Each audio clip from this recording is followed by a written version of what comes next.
நானும் என்னென்னமோ செஞ்சு பார்த்துட்டேன். ஆனா, இந்த பீட்ரூட்ட மட்டும் குழந்தைங்களுக்கு சாப்பிட வைக்கவே முடியல. ஆனா, அதுக்கு ஒரு ஐடியா பண்ணி இந்த பீட்ரூட் ஹல்வா செஞ்சேன். 5 நிமிஷத்துல காலி பண்ணிட்டாங்க.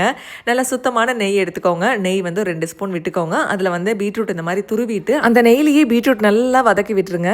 நல்லா வந்து இந்த அளவுக்கு ட்ரை ஆகுற அளவுக்கு வதக்கி விட்டுட்டு, பால் வந்து நல்லா வேகுற அளவுக்கு ஊத்திக்கோங்க. நல்லா மூழ்கிற அளவுக்கு ஊத்திட்டு, அத வந்து நல்லா வேக வச்சிடலாம். இந்த மாரி ஒரு மூடி போட்டு சிம்லயே வந்து குக் பண்ணி எடுத்தீங்க அப்படின்னா சீக்கிரமா வெந்துரும். இந்த அளவுக்கு வெந்ததுக்கு அப்புறமா ஸ்வீட்னஸ்க்கு தகுந்த மாதிரி கொஞ்சமா சுகர் சேர்த்துக்கோங்க. சுகர் சேர்த்த உடனே கொஞ்ச நேரத்தில் இந்த மாதிரி இலகி வரும். இந்த ஸ்டேஜ்ல ஏலக்காய் பவுடர் சேர்த்துட்டு நல்லா கலந்து விட்டுருங்க. அவ்வளோதாங்க, ஃபைனலாக ஒரு ஸ்பூன் நெய் விட்டுக்கோங்க.